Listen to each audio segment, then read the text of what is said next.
Mom Who Knows Nada. My name is Brianna, and this is the Mama Knows Nada podcast. We have a mom with us today. Her name is Gina, mother to four, three of which have our children that are differently abled. So we're going to dive all into her story, her mom life, which we were just discussing before we hopped on. Is very chaotic at the moment.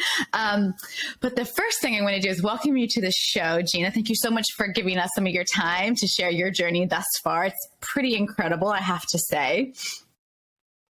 Thank you for having me. Oh, I'm so stoked to have this conversation. And in your past life, you were a teacher, a special education teacher at that.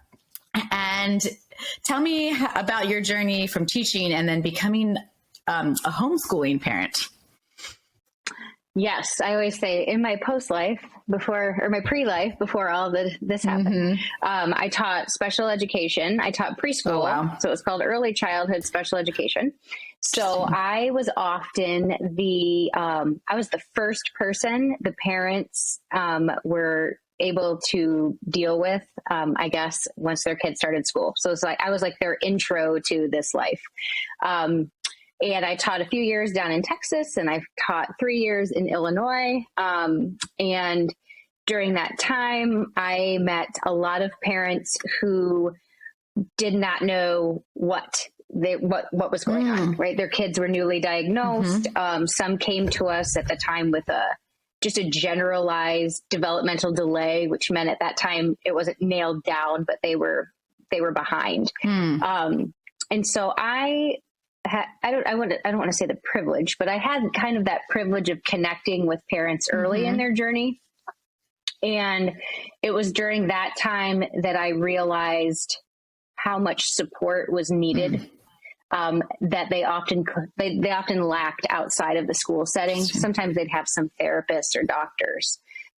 So I think now in hindsight, I was supposed to be there, because it was not until much later when I had my own kids that the diagnoses came just rolling on in for our family. So I left teaching in 2007, and I believe we received our first official diagnosis, if you want to call that, in 2015. Wow. So I had 8 years in between that. Now, my oldest had a food allergy, which obviously is a problem as well. That occurred earlier. But in 2015, my younger son got a diagnosis of ADHD, which then we had suspected Tourette Syndrome, but you have to wait a whole year. Interesting. Before it can be diagnosed. And so by 2016, we had our diagnosis, and that journey began. Wow. So you had already had like an inkling that something might have been like atypical, but you had to wait like this whole process to have someone else tell you what like, you already suspected. Right. So Tourette Syndrome, by definition of diagnosis, you have to have a combination of motor and vocal tics for a year. Interesting. Okay. And so we had noticed them, we had taken him to the pediatrician, and it's basically, you have to sit and wait for the year. Wow. And then once the year is up, and if they're still there, then they get an official diagnosis. Interesting. Let me ask an ignorant question, because I don't know a lot about Tourette's. Is that something is that genetic, or is it like something that's developed? Is it neurological, or they don't know? Yeah, it is by definition, it's a neurological disorder. Okay.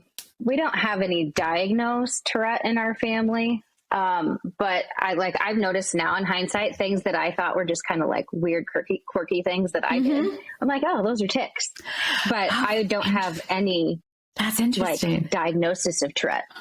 So I do like weird things with my eyes. They feel like really dry, and I'll have to like pop them. But I'm like, that's an urge, which I never knew until my kids had Tourette. So, I mean, I don't have vocal tics per se, but I definitely have some motor things going on. That's kind of crazy. And I always like to ask, because my brother has MS, and they're still like, well, it's neurological, but they don't know if it's like, if it's genetic, if it's like, there's all these different theories, and they haven't like pinpointed it, it could be a combination of all the things. So, so it's always, there's definitely a genetic component. Right. That makes sense. But for some families, like they have a child and they're like, we got nothing. Like, where did this come from? That's genetics for you, man. Right? It's fun, isn't it? Yeah. Yeah. You're like, where did this come from? Right. So in our family, we have 2 kids diagnosed. Both of our boys are diagnosed with Tourette syndrome. Our daughter has no diagnosis per se of Tourette syndrome. She would qualify as having a tic disorder. Oh, interesting. Because she has some motor tics that go on with her face. And sometimes she says, I have this thing with my throat. So, but we have not pursued any diagnosis with her at this time. For that, she has other diagnosis, but not that one. We'll leave that one right where it is. Just, we'll let that just simmer for a minute. Right. Oh my goodness. That sounds like a lot to like go through. But so I think it's really interesting that you said like you were supposed to be there, because I feel like life has a funny way of like circling back and you're like, that's why I needed that lesson. So how did your training in like what in Florida they call it ESE, like instruction, so exceptional student something. I'm not a teacher, so I don't remember exactly. Yeah, I think they list their jobs as ESE. Yeah, I'm assuming. Yeah, they like I think they I haven't taught them. Yeah, changed up the verbiage. I mean, at least from when I was in school. But how did that classroom knowledge and that training kind of inform what you're doing now with your kids at home? I think one of the lessons that I learned is that predictability and structure is kind of necessary when you're raising kids that have some challenges with organization and transitions and things like that. So my classroom was always very structured. Like no one came into my classroom and had like surprises thrown at them. They like, we had our routine every day. We had visuals for that. We had accommodations for them to help support their needs, which is a big part of what I do at home now with my kids. And I also feel like I realized from an early point that emotions aren't always very well regulated in children with some neurological and other things going on. And so I think I was probably more patient when I was a teacher. When I'm bombarded with it all day long, every day, at some point I kind of lose my patience. But that didn't surprise me that this was going to be a part of our life. So I get that. So, yeah, emotions are hard in general. So having being neurologically atypical, I can just see where that would be even more of a struggle in a lot of ways. But so your kids were in public school for a while in other states, and then you pulled them out. How has that benefited them and their different learning styles? So we've done a lot of bouncing. Initially, we put all of our kids in school, right? They all did preschool. They went to, public initially for various grades, depending on which kid we had. But we sent our younger son is, if you put a hierarchy of the needs of our kids, our younger son is now 11 and he's at the top. He has the most needs.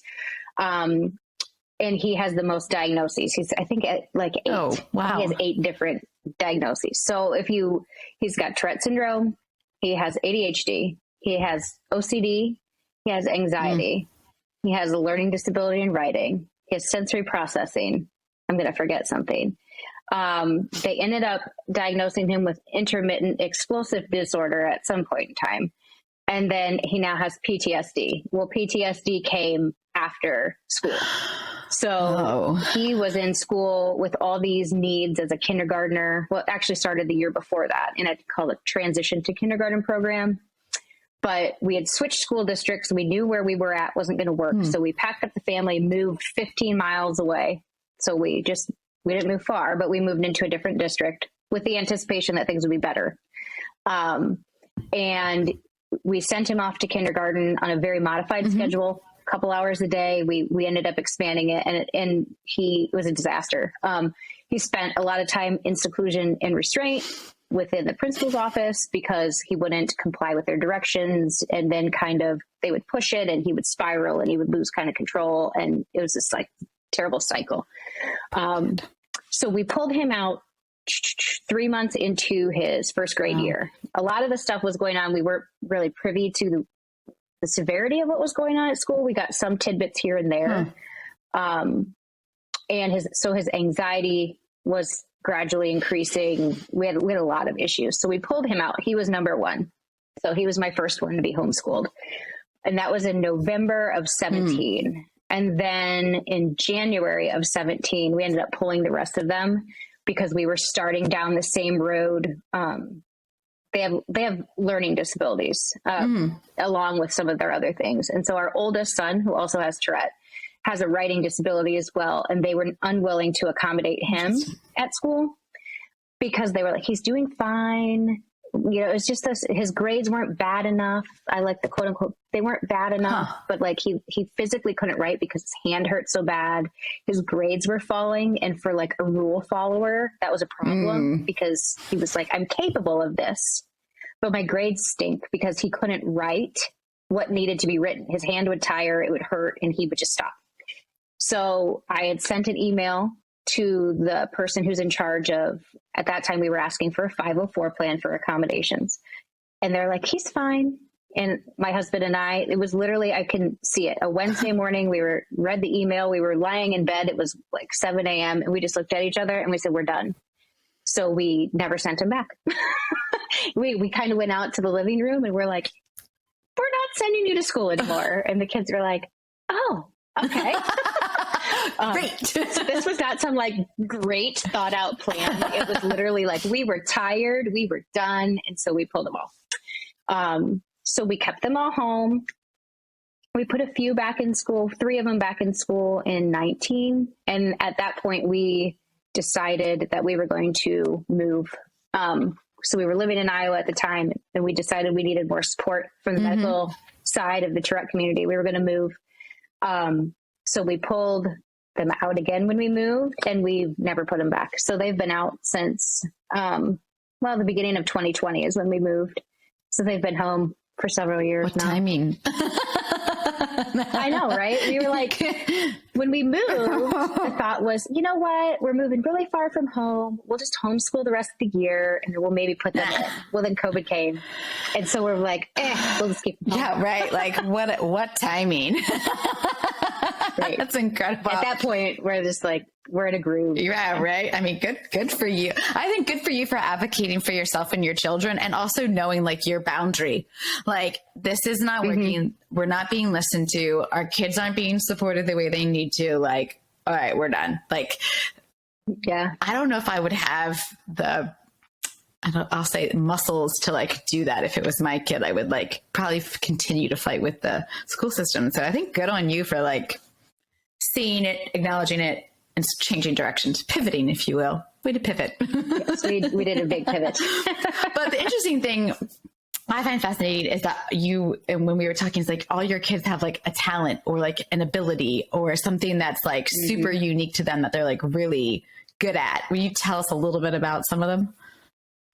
Yeah. So that's kind of, I don't know. I think with most people, right? Like everybody has at least one thing. Right. Everybody has a totally thing. And so, one of the benefits of homeschooling is our work gets done relatively quickly compared to a traditional school setting. And then they're free to do their thing.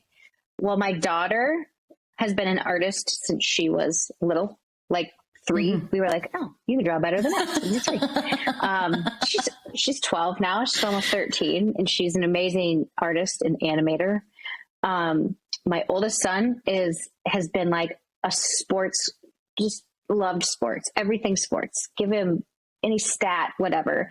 But he used to play all these backyard baseball games and these games, we call them like baseball guys, football guys. They're like this big and he'd move them around the field. And he did announcing the play-by-play in all these games since he was 4. Oh. And at 12, he had some trouble. We had put him back in for junior high and it didn't go well. And he got very depressed. We had some thoughts of self-harm. We knew it was time to pull the plug, so pulled him back home. But he's like, I need a thing. And so he on his own emailed the athletic director at our school district and said, hey, could I do play-by-play of the girls' basketball games? And the AD was like, Sure. So he started his YouTube channel and he would cover the boys and girls varsity basketball games. And this quickly like took off. And so he got picked up by a local news station. They did a huge story on him, and it like spread like wildfire in like Twitterverse. And before we knew it, he had his idol was, his name was Len Casper at the time. He was the announcer for the Chicago Cubs, and Len Casper reached out to him. Oh, wow. And invited him to come to Wrigley Field, which, I mean, that's like for someone being like, oh, Michael Jordan is my hero. And Michael Jordan being like, hey, you want to come hang out with me? But he never got to do it because COVID shut it all down. Oh, man. It was so sad. So, but from there, it's blown up. So he has a podcast. He has a YouTube channel. He broadcasts for our school district here. He interviews professional athletes, and he has time to do all this because he's home. So like he gets his work done in the morning and he's trying to get interviews in the afternoon and runs his podcast, does his notes. My younger guy is a computer guy. He's a coder. He's a gamer. And then my youngest, who's thus far our only one who's just has nothing, no diagnoses of any sort. She's like the multi-talented. She likes, she's got all the big siblings. So she likes sports. She likes gaming. She likes drawing, but she really likes baking. So she's going to be a baker like her mom. Oh, that's so cool. So it's kind of cool that because they're home, they have the opportunity to explore all of this, and not in like a rushed manner, right? So they don't have to like get their homework done and whatever goes on at night. They can spend like 2-3 hours kind of honing their craft, which has been really good for them. So. I think that's so awesome because we think, I did an article for a local Florida-based magazine called Parents Florida, and I interviewed a lot of people or got like some feedback about homeschooling. And one of the things that was like a general consensus was all about like the time that their kids had. Like one woman was telling me that her daughter graduated 1.5 years early, and that she could do like all these things competitively. And my, angle was definitely like travel, being able to use like the world as a classroom kind of thing. And, there's another family like stationed in the UK, and like they do these like special trips somewhere. So like Spain, Portugal, like wherever, and they get to go to see all this stuff because there's like, there's a lesson, there's a history thing there, but you can take half your day, you've done like your math, your science, like whatever. I don't know how homeschooling works. I couldn't homeschool to save my life. So like kudos to everybody who does it. Kudos to y'all. But just that flexibility with your time, like you can give that, like if they do have a crazy talent or a passion or something they want to pursue, they have time to do it. And I think that's like invaluable, like no one tells it really is. No one tells me how to structure my days, like if they're, it's like, I know that there's like reasons for like public school and everything like that, but I just think it's fascinating that you can crunch that full day into like 3 hours and then you have all this other time to do other stuff. So I think that's amazing. No. Yeah. It's a big bonus. That's why, that's honestly why a lot of people do things like this, is because I don't know. Everybody has their reasons for homeschooling. Like ours was basically out of necessity. Yeah. But we've taken that need to do that and then expanded upon that. Like kids have their hobbies. Travel is huge for us. We travel a lot. We don't travel out of the country, but we hop in the car. We're lucky where we live, right? This is new to us, and there's plenty of places for us to go. So much to do. In the spring it was, let's go down to Kennedy Space Center. Well, you can read about it in a book, you can watch some videos, or you can go. So that's what my kids get to do. That's awesome. I love that. I mean, my son's obsessed with space. I go on a tangent again, and we still haven't been down there because he's in school every day. But how many space launches are going off all the time? Like here, I know. We watched one last week. Canaveral, right? Yeah, like you can see them coming up all over the place. I'm like, right? You should go do that. It's right there. Yeah. It's not far. So you have a lot going on with your kids and their needs and educating them, obviously. So how do you stay true to you and your needs? Oh, okay. So that's been a struggle. That's a process. I always say, like, I kind of succumbed to the mommy martyrdom initially. So part of our thing was our kids are close in age. And we, at the time when our three youngest were born, we were living, it was about 3.5, 4 hours from grandparents. So it was us. My husband's brother lived about 10, 15 minutes from us. They had their own family, like same thing going on. So, so we had, 3.5-year-old, a 16-month-old, and a newborn at one point. And my husband does sales, and his sales requires travel. So it was me and these kids all day, every day. Yeah. So I would say in the beginning part of it, I was even drowning. I wasn't drowning with one, but I was so bored. Like, I needed to connect with people.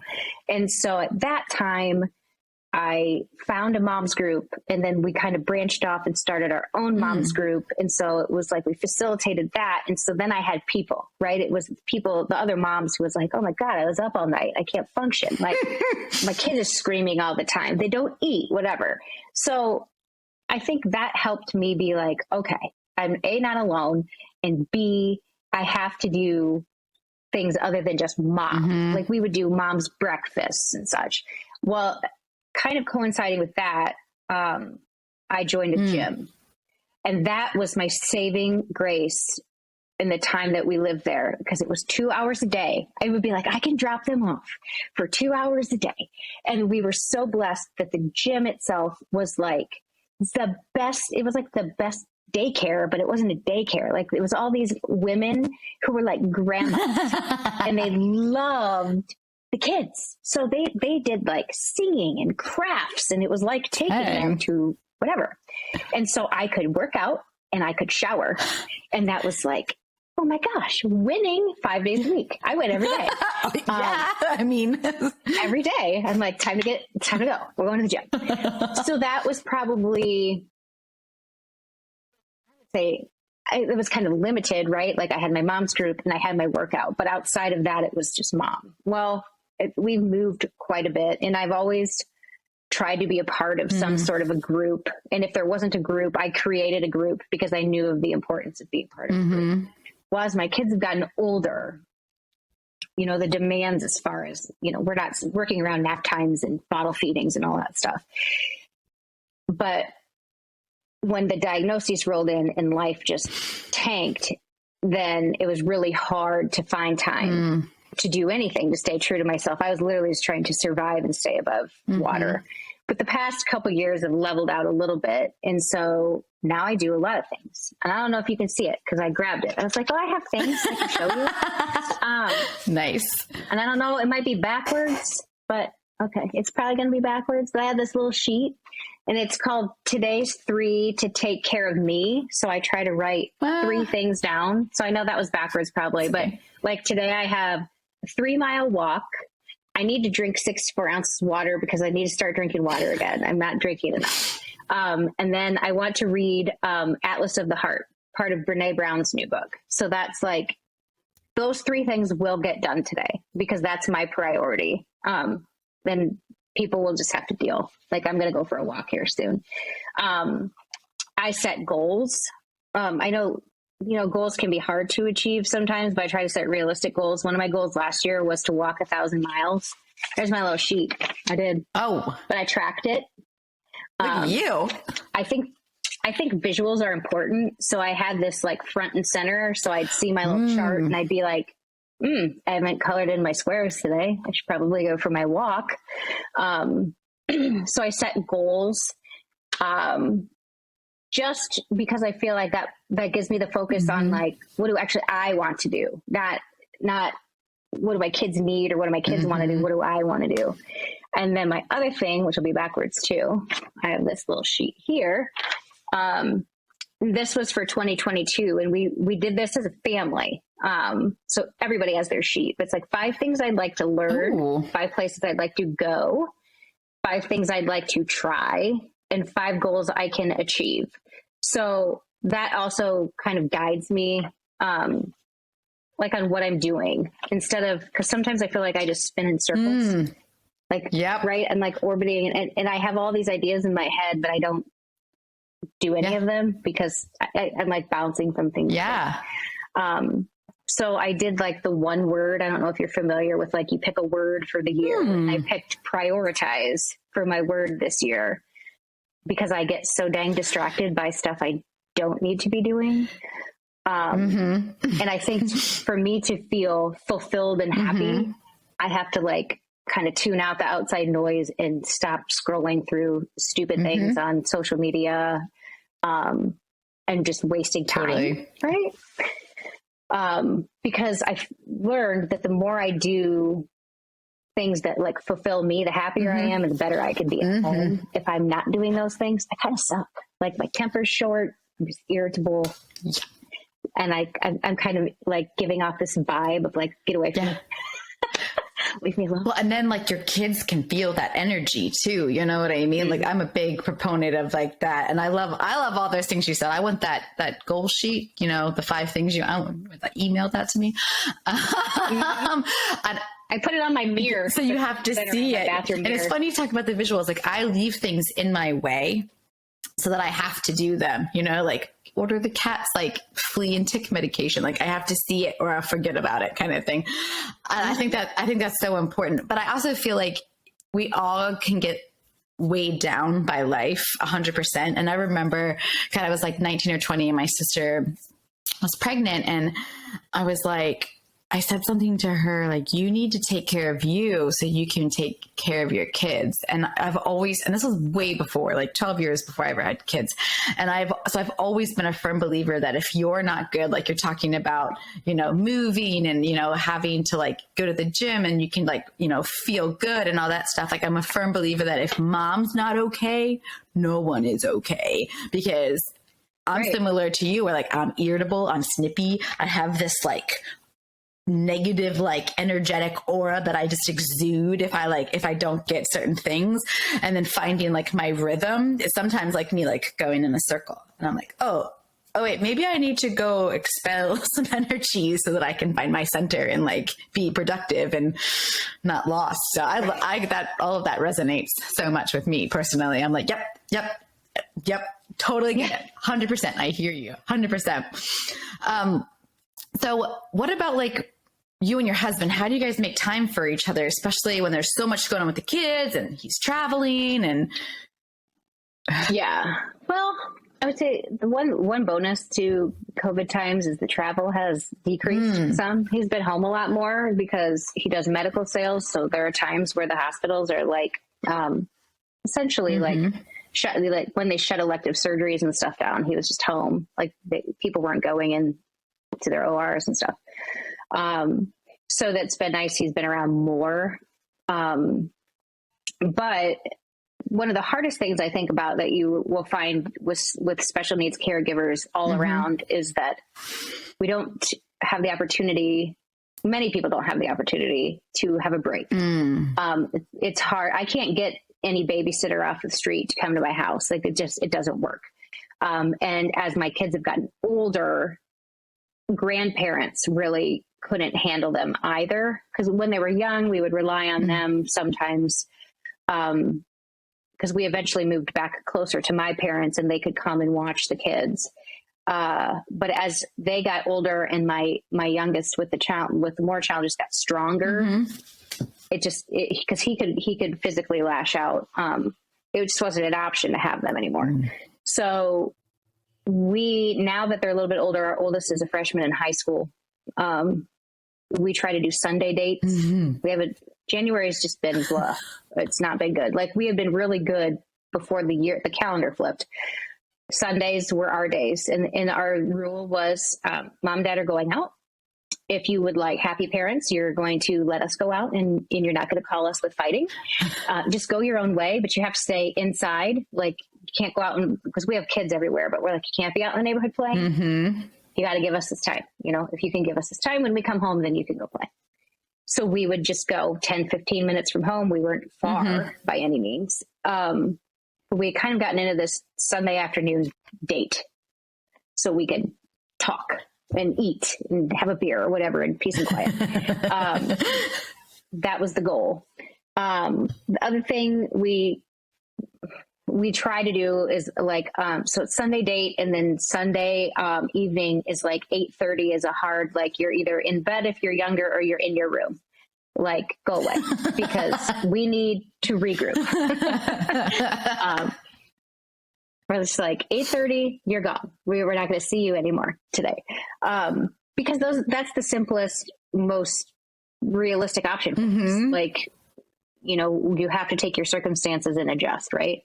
But it's been really hard because there's parts of you where you hear people are like, oh, my spouse and I are going to Mexico for a week. And I just want to be like, good for you.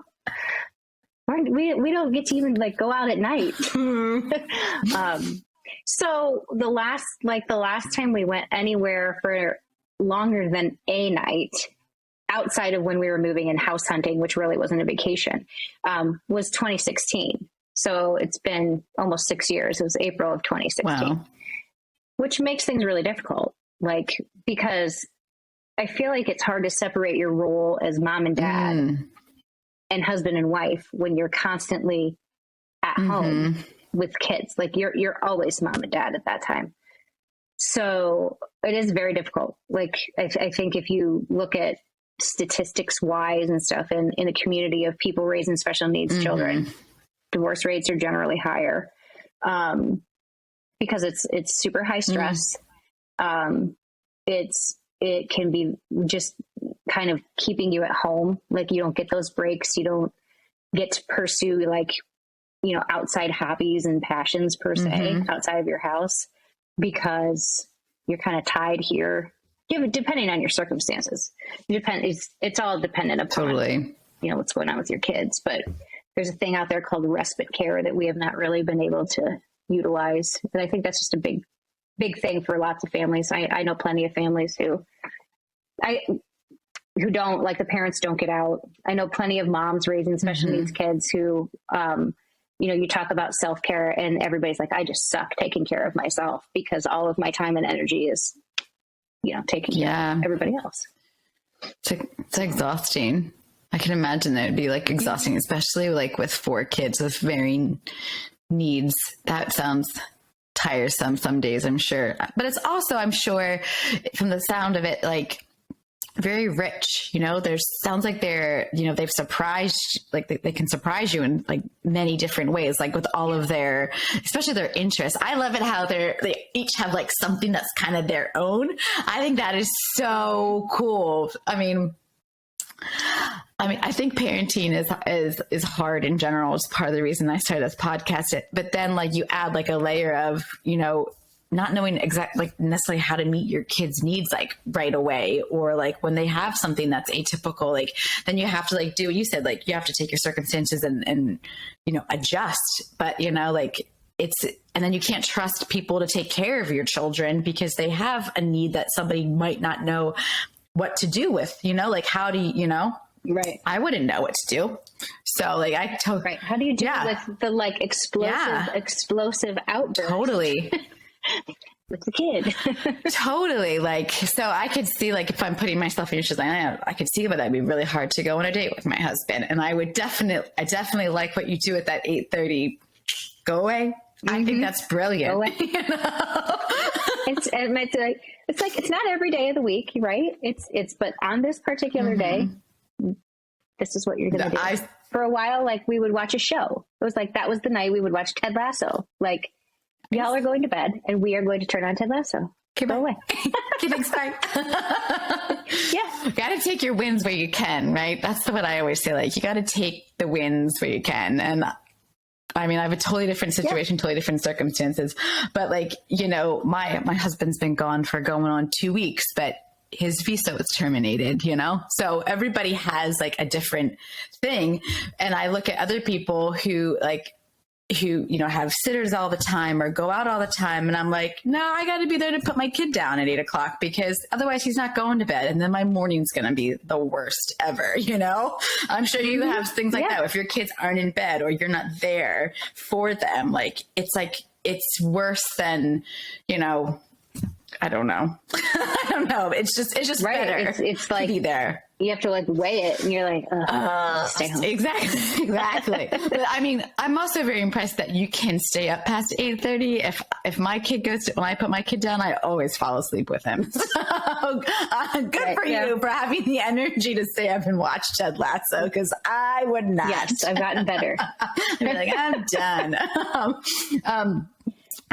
Okay, since your kids are differently abled, is there anything like any misconceptions that you would like to address about, children with varying abilities? It depends. Well, that's the thing that's interesting, right? Because we are in like our bubble. Because like if I was a mom of a child with autism, I'd have I have my Tourette thing. I always feel like Tourette is like a super misunderstood disability. You say Tourette syndrome, but what do most people say? Oh, they jerk around and they swear. No, they don't. Like, swearing is like 10% or less of people. It's called coprolalia. 10% or less of people have coprolalia. They don't all walk around and yell expletives all day long. That's not Tourette. Tourette is the motor and vocal tics, which that alone makes things hard because they're obvious, right? Like my oldest son who does the broadcasting, he has a shriek, like an ear piercing shriek. Okay. He's gone to a therapy. It's called CBIT, where they teach him the urge that's going to come before that shriek. And then they taught him a competing, they call it a competing motion. So like you can't shriek if you're pushing your tongue up against the top of your mouth until that urge passes to put your tongue up on the roof of your mouth. So he still has it, but it's not as frequent as it was, that was like his demise of junior high. Like junior high sucks to begin with, in my opinion. Like it just sucks. Yeah. And then you're a 12-year-old boy sitting in a math class and rip this shriek and everybody's looking at you and you have social anxiety and then it just spirals. Right. So what I appreciate about him is in that setting, he wasn't able to be like, oh, I have Tourette syndrome. This is what I do. But when he was broadcasting in his own comfort zone, he would generally make at least one shriek on a broadcast. And he would say, oh, sorry about that. I have Tourette syndrome, make noises sometimes I can't control. And then his tagline was always, it'll bother me more than it bothers you. And he just moved on. So it's like, with every disability comes challenges, but your disability doesn't define you. And so a lot of times I feel like particularly when they're kids, can get the short end of a stick because people make assumptions about them. They, particularly for kids who have a disability where behavior is part of that, it is often looked at as willful behavior. They're choosing to behave this way, which then results in a reward punishment system of, if you do this, then you get that. And, if you don't, you lose this. And for those kids, that doesn't work. It makes things worse. You end up with kids like mine who, have been punished for their disability for so long. And it's like, I don't know, if I were to say anything, it was take your preconceived notions that you have about any of this stuff and throw it out the window. And I think one of the things, whoopsie, why are you doing that? Oh, I think one of the things that pissed me off the most was that people thought, why is this doing this? People thought we were bad parents. If we would just XYZ, he wouldn't behave that way. And it was like, you have no idea what we do. I had some really nasty comments from people they were like trolling me on my Facebook page that I use for my business. Well, isn't your kid the one that maybe you should just be a better parent and he wouldn't behave that way? And I'm like, you have no idea how I parent. Like, you have no idea how many hours I've spent reading about this disability, finding doctors for this kid, finding therapists and all this stuff. Like, we moved our kids halfway across the country. Please don't tell me that I need to be a better parent. Maybe you need to be a more empathetic person and more open-minded to be like, oh, I always think my big thing is my tagline is, what am I missing? So if you're a teacher and you have a kid what am I missing? Like why like behavior is communication. Yep. So what am I missing? And it's the same way for an adult. Like if you're looking at a family and their kid is struggling, don't make the assumption that it's bad parenting. Mm-hmm. Maybe it's like, oh, what am I missing in this situation? Like, what do I not know? And I think that's been probably one of the most frustrating things for us was I know there were plenty of people who judged us and, oh, you just need to be better parents. And I was like, whatever. Go away. Everybody has their opinion, but is that for saying opinions are like assholes? Everybody has one, like, right. Yeah. And it was just like, I think it's really interesting that people, especially when they are talking about something they don't understand, like 100%, I don't understand Tourette's at all. So I'm going to ask ignorant questions, but at least I'm willing to ask a question to learn something, that's the way I look at it. Like, but I would never sit here and tell you, oh, well, you should just do this with your kids. Like, you should never say that to anybody anyway, but you should definitely not say that to somebody whose children have some kind of disability because you don't understand what they've already done to, help their child or support their child or, the therapies they've employed or the tech, all the things that you do to help your kid. Like, it's like, if you want to liken it to like a broken bone, right? You do all the things to take care of that broken bone, right? You're going to wrap it, you're going to bandage it, you're going to wash it, you're going to listen to the doctors, you're going to get it checked out. Like, I think when you're diagnosed with a disability, it's the same thing. If you notice something that's a little atypical, you're going to try to figure it out and you're going to go to all the different things and you're going to read all about how you should address this situation. Mm-hmm. So I just think that's really asinine for people to like troll you and tell you how to be a good mom. Like even, it was super fun. Yeah. That makes me upset for you. So I'm sorry you have to deal with that.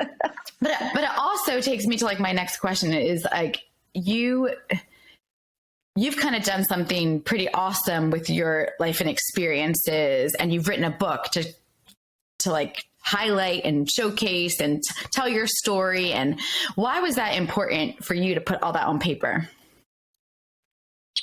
I think one of the reasons it was important for me was because kind of when the bottom fell out for us, which would have been in 2016 with him, I started my parent empowerment group's Facebook page. I was like, okay, I know it's not just us, right? Like there's other people.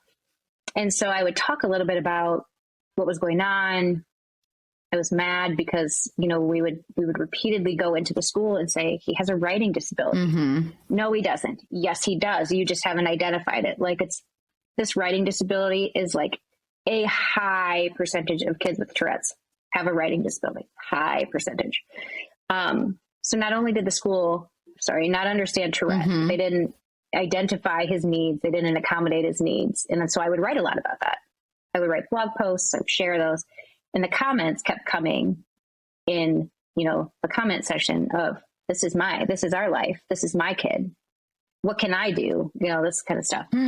And much to my mother's dismay, because she's like a much more private person than I am. And I'm like an open book. And it just it's not her thing. But I always felt like, I don't feel like we need to live in this like shame hole, right? Of like, oh gosh, this is so embarrassing and we're so ashamed or whatever. It was more like we weren't getting the support we needed. He wasn't getting the support he needed. So I just shared all of that. And the more people that commented, I was like, okay, I'm willing to share our story. Not everybody is willing to put all their dirty laundry out into the world. But I knew that if I did, there would be people that would get a hold of that story that needed that story. So the book in itself, it's called Exceptionally Unordinary, right? So like, that's us. We're not typical. We're not ordinary. We're far from normal. But everybody's pretty freaking fabulous in their ways, right? So I was like, okay, this will get in the hands of parents who are also raising exceptionally unordinary kids. And some of those just need to read a story where they're like, finally someone gets it. And I have like a few reviews on Amazon where that's exactly what it is. Like, finally someone gets it. And I'm sending this to everyone family members, whatever, who interacts with our family to read, because it's this opportunity to like get a glimpse into what our lives are like. And maybe they're not able to put words to it. Maybe their families don't believe them, right? It's that just do better thing, suck it up and do better. So I was like, okay, so that's one audience and something that can fulfill it for that audience. Two, it is for those family members. It's for friends. It's for anybody who wants to learn and to understand a little bit more about what life is like when you're raising kids that, you know, that have different abilities. And then the third audience is for educators.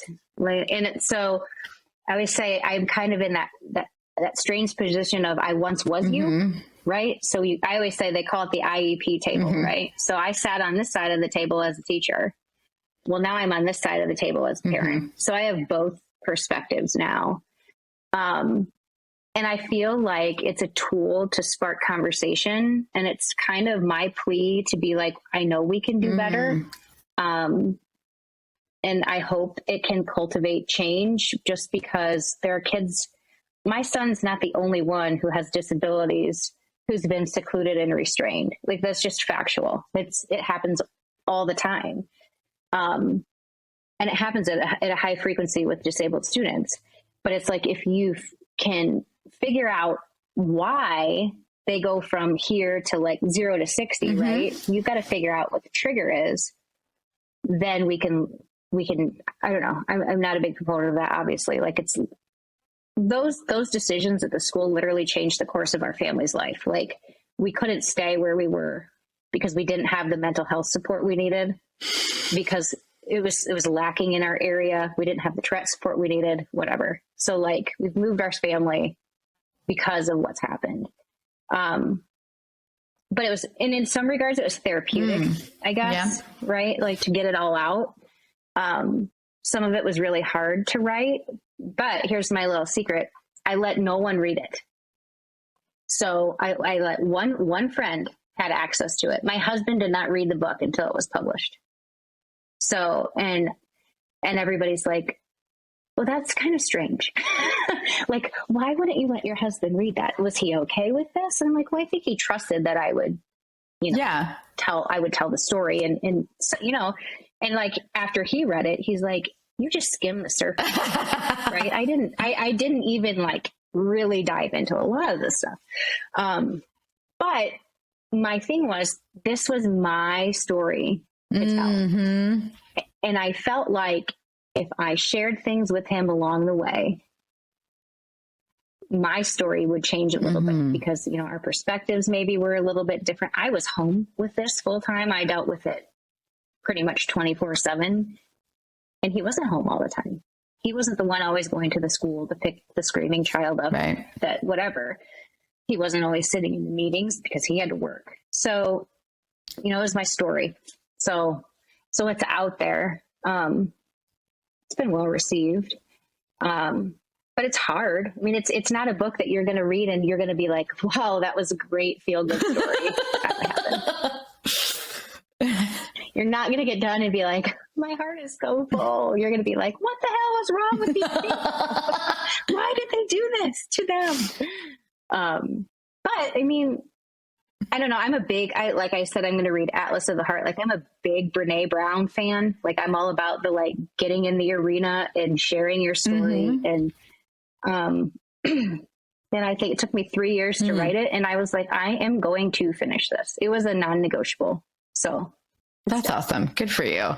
And I think it's important to, I'm very much the same as you. Like, I'll tell anybody anything, whether you want to know it or not, you know, like, but I also feel like certain experiences of mine, like you're saying, can be beneficial to other people, or because you've gone through that and had some kind of like personal growth or an awareness to others, an empathetic awareness, a self-awareness, some kind of personal development with all, like any kind of life experience, if you choose to take the lesson out of it, can be so beneficial for other people who might be treading water, trying to think about, how the hell am I going to get out of this? How am I going to survive this? What am I going to do? You know, I'm sure there's parents all over the place who feel stuck, or I kind of want to go to circle back to this, what you said, like they live in this, like, you know, shameful space of, oh, my child has this disability, or we can't do this because of that. But I don't feel like, from what I know about differently abled individuals, like everybody tells me that they feel like that's a blessing when their kids are, because it opens up a whole new way of life, and there's a vibrancy, there's like a resilience, it's like that child wouldn't be the same if they didn't have Tourette's, or they didn't have Down syndrome, or they weren't autistic. So how can you be ashamed of something that makes them who they are? So I kind of want to use that to parlay into this. Like, what advice would you give, you know, being a mom of children with disabilities, to somebody who might be learning that their kid has some kind of disability? I think that the biggest thing is breathe, right? Like just breathe, because this is going to be here. It's going to be what it is. And it can be that's a part of the problem. It can be a really long, frustrating process, right? It could be a really long, frustrating process to get to be like, as a parent, you're like, okay, I know something is not quite right here. I'm not sure what. Sometimes you're very clear on what it is. Sometimes you're like, you know, it's kind of a mystery. But going from that suspicion to a diagnosis can be a long process, just in the medical community, right? Like, you've got to find the right doctors. We went to, so we were in Iowa at the time. We went to two very well-renowned medical facilities near us, right? Well, not near us. Like, one was an hour and one was 4. And we left there more frustrated than when we got there. Because Tourette is not a very well understood thing in the medical community. And we left and we were like, they don't get it. So we left we would drive home and we were like, cool, we just spent 2 nights in a hotel and 8 hours of driving for this. So then, I went to the National Tourette Conference in Washington, D.C. in 2018 and got introduced to this neurologist who worked at a Tourette Center of Excellence in Kansas City. That's 5.5 hours away. But we put all the family in the car and we drove the 5.5 hours to the doctor. We all sat, all 6 of us, in this tiny room because we had to take everybody with us. And we talked to this doctor and we were there for a couple hours. And that was the first time we left somewhere and we were like, somebody gets it. Like, it was the first time he was like, oh my gosh, and just rattled and made everything make sense. And I remember, I have this in the book, like my husband and I were driving back to Iowa. We kind of like shared a look when we had the kids in the car, and it was like, finally, somebody might be able to help us. So I think if you have this suspicion or you're newly diagnosed, I think one of the important things is you've got to find your providers, may that be doctors, therapists, whatnot, and you have to be comfortable. You have to leave that room thinking they know what they're talking about. Like, I can see that they get this. If you get that feeling of like, something's not right here. Like, we left one psychiatrist who was like, you just need more sticker charts. And I was like, I don't need another freaking sticker chart. Like, do you think we've not tried all this stuff? I was a teacher, for Christ's sake. I know all about sticker charts. Right? That was her solution. If we just did more sticker charts, he would behave better. I'm like, go read the Tourette research. Everything in there says kids do not respond to reward and punishment. Okay, yes, we've learned that. Timeouts didn't work. Sticker charts didn't work. Nothing worked. So you have to have trust that your support team is like, gets it. Secondly, you kind of go in this time continuum of where, like, you need to take one day at a time. Okay. Because you want to be like, oh my God, what is it going to look like in 10 years? Oh, what are they ever going to do? Right. So you have to just like, you're like one day at a time. And then some days are really bad days.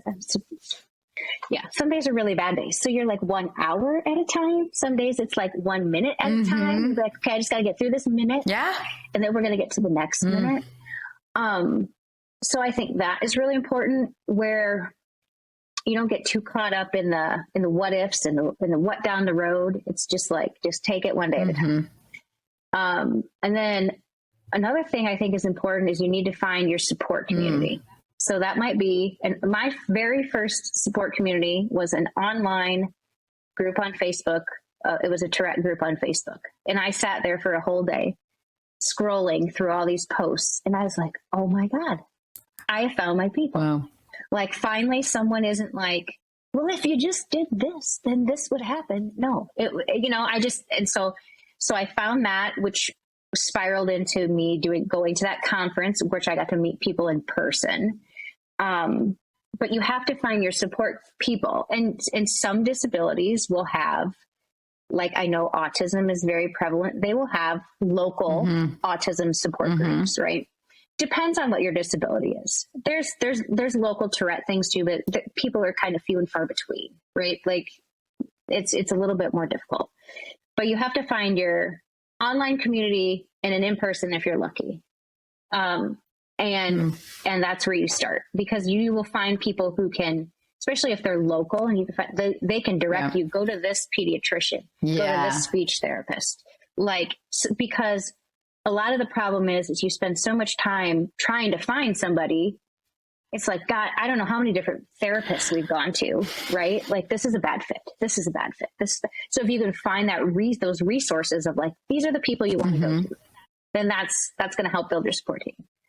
And then I think you have to find, like, I have a great group of friends that I've met since I've lived here. And while they don't necessarily understand the complexities of life in here, I can at least go and just vent. They always offer to help. What can I do to help?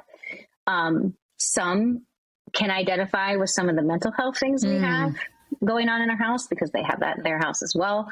But it's like, you have to find your people, right? I think that's true in anything. You have to connect with somebody along the way. But you kind of just have to have that, that opportunity to vent, connect, escape. I don't know.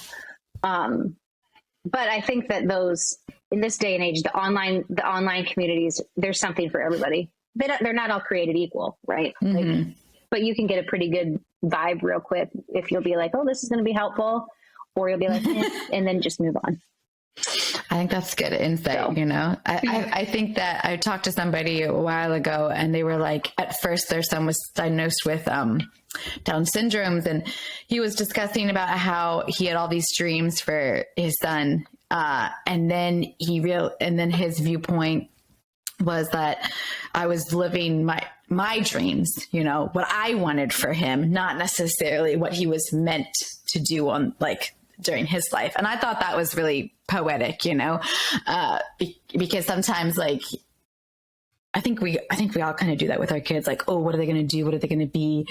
But then when somebody literally can't swing a baseball bat or something like that, their body just doesn't allow them to do that. Well, that's not what they were supposed to do here. So what is their purpose? Like, let them live out their life the way it's their journey, right? Not yours, not mine, it's theirs. So that is something to me that's always kind of stuck with me. And I just always thought that was a beautiful thing to hear, someone say about their kids. So, and I think your advice is super solid.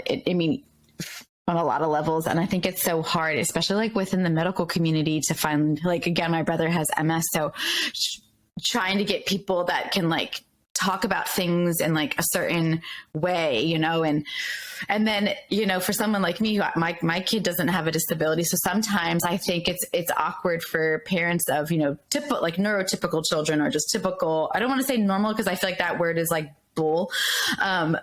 But, right? Exactly. I think sometimes we get scared to talk about it or ask questions, or we tense up or we freeze, or oh, okay. Cause we can't, I can't relate to certain things that I know you experience that I don't experience. But I think that's why conversations like this are super important, because I learned a whole shit ton today about Tourette's that I didn't know before, And I think you have to be there has to be a sense of humility and empathy, you know, like if I want my kid to succeed, you know, like there's all these things I need to do, but there's a lot of other kids who might just need a little bit, a different type of support in order to be successful. And I don't think we should ever shy away from uncomfortable conversations. And I say all the time, like, I'm still learning lingo when it comes to like the, differently abled like community and kids with disabilities or individuals with disabilities. And I'm going to stumble and I'm going to mess up, but I feel like having these conversations are really important because our realities are different, but we're still moms and we're still trying to get things done and we're still trying to do what's best for our kids. And we're still trying to like push them forward into the world as like productive human beings. And regardless, like, isn't that something like we all can relate to, like just trying to do best by our kids every single day? And that is exhausting. Like it just is. It just is. Parenting is just not, I was like, where's the book that is just titled like parenting is hard? Whatever all those other books say, just throw them away.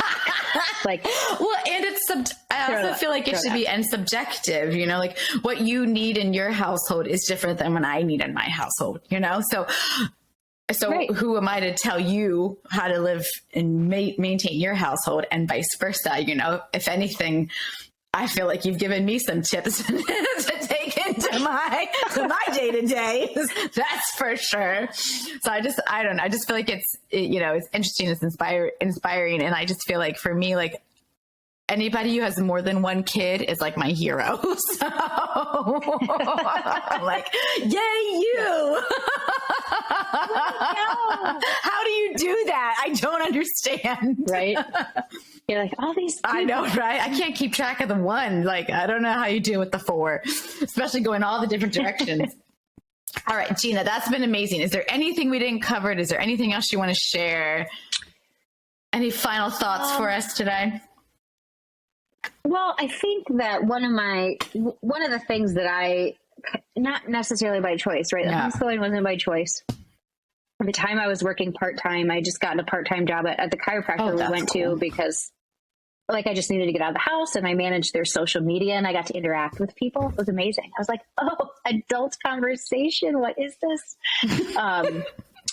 So I'm trying to shift back to that. Like, a couple years ago, I hosted a conference. It was a parent conference for parents of kids with special needs. And it was awesome, right? Like it was a room of people. And that thing was so funny because very few people knew each other when they arrived. And so, you know, it's the like, and so I had purposely set up the tables where there weren't that many, right? So like there weren't all these extra seats where you could just be like, I'm going to go sit over here in the corner. And so eventually people started talking and it was funny because we would have these breakout sessions and then we would come back. And as the day went on, I was like, geez, we're supposed to be starting our next big session. I can't get people to stop talking to each other. Like they're out in the hallway. And I'm like, well, I'm not going to rush this because, you know, the people all came in and were like, I don't want to talk to anybody. Nobody's going to get it. And now we have the opposite problem. I'm like, okay, we're 20 minutes late. Now you got to stop talking so we can finish this. And then you can talk some more. But it was like building that. It's the importance of that, building that community. So it was that day, you know, people met each other. And even if they left with one person in their new community, right, that was a bonus. So I'd like to get back to doing that kind of stuff again. It's been obviously with COVID, like that wasn't even an option for a long time. True that. So I'm starting to get back into that. How can I bring people together in whatever manner I can right now? So I finally worked out with our CDD director here in the community, because like Florida is so weird to me. Like where I'm from, you have like cities and suburbs, and down here you have all these communities. They're like a small city in themselves or a large city in themselves.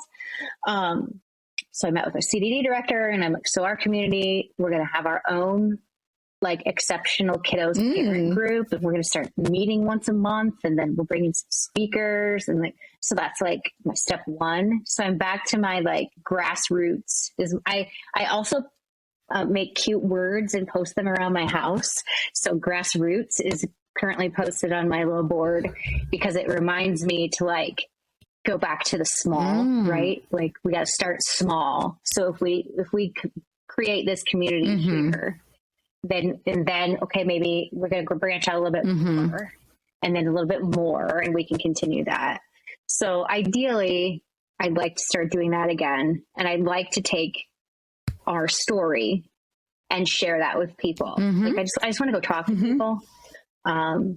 So but you know, I'm a teacher. I'm not a marketing person. Oh my gosh, I hear you. I don't know what the hell I'm doing. Isn't that what part of teaching is always learning? Right? I'm like, it's like this is with this book, right? It's like, I don't have a big PR firm and a marketing firm behind me to be like, read the book. I'm like, anybody, please. I hear you. But I think what I'm going to do, there's another National Tourette Conference coming up in May that I'm going to speak at. My son's going to speak at. Like, I'm trying to go into that speaking. I guess the purpose of it is that, like, speak to build community, right? Like, bring people together. Totally. Talk about some things. Maybe leave with a new perspective and take your new perspective off and drip it into the minds of other people. Just introduce them to something they may not have thought before. I think that's important. Like, oh, I never thought of that. Maybe that kid is like completely losing their shit because they're so overstimulated. They just can't handle that. Instead of, God, that kid's naughty. No. You know, I'll tell you what, I've learned real quickly, and my husband, I'm super empathetic, and he'll be like, he'll just make, and part of it is because he's trying to be funny, but he'll make a comment about, like, you know, a person, place, or thing, not necessarily like a kid badly behaving. And I'm always like the devil's advocate. Well, maybe that person just had a rough day, babe, you know? And then, there is this girl who always plays on the playground that's right across the street from our house. And my husband's always like, something about her, babe. And I'm like, Dom, we don't know her, so she just might be different. You know what I mean? Like, and he's like, why are you such a good person? And I'm like, I'm just thinking what I would want someone to think about my kid. You know, like maybe he's just different. My kid likes to wear dresses and twirl around like a princess. So, you know, people are like, why is your son wearing a dress? And I'm like, because that's who he is, and I'm not going to stop him. You know what I mean? He's 4, first of all. And second of all, because that's what he wants to do right now. Let's just, okay. Right? So let's not, that's a different topic for a different day, but I kind of use that, like, treat people how you want to be treated kind of thing, you know, especially with kids. Like, they're so honest and pure and innocent. Like, they're not doing anything wrong. They're just exploring who they are, you know? So maybe we don't. Yeah. They're exploring who they are. And it's like, you know, especially when you're dealing with a kid with like neurological and sensory and whatever, it's like your really loud, shrieking voice might just be a little bit too much for their ears right now. And so they might tell you to stop talking or whatever. Like, they're not being rude. That's the way of communicating. Like, I cannot listen to you anymore because it's making their brain like short circuit. So I don't know. I guess I'm always about just, you know, think of a differing perspective. I think we're so quick to just judge. And I feel like that's really bad right now. Like, everybody's just so damn quick to judge on anything. It's like, take a breath and be like, oh, maybe I should think about this, or maybe something's going on, or who knows? Everybody has their own. I also feel like, on that note, just to riff on that for a second, I also feel like we're all judging based on our perceptions and our perspective and our experience. Somebody like who grew up, you know, whether it was like a physical abuse or emotional abuse, is going to be different from somebody who has a disability, who, you know, who grew up in a cookie cutter household. You know, like, we all have our perspective. So we're judging people based on our own perceptions and expectations, not what the truth is for that individual. Does that make sense? Like, everything is perceived. It's like it's hard to see out of the bubble that we have, right? And it's like, oh, well, maybe they have a different experience. Totally. Like, that's my thing. It's, I don't know. I'm like less judging, more loving. Just move on. That's it right there. Less judging, more loving. Right. Gina, yes, less judging. More. Oh, Gina, it's really lovely to chat with you. Thank you so much for sharing all about your family, educating me on Tourette's, and I've learned so much stuff I didn't even know before. That's pretty incredible. Thank you so much for sharing your time with us. This is the Mama Knows Not a podcast, and I just hope everybody's out there learning things they didn't know they needed to know.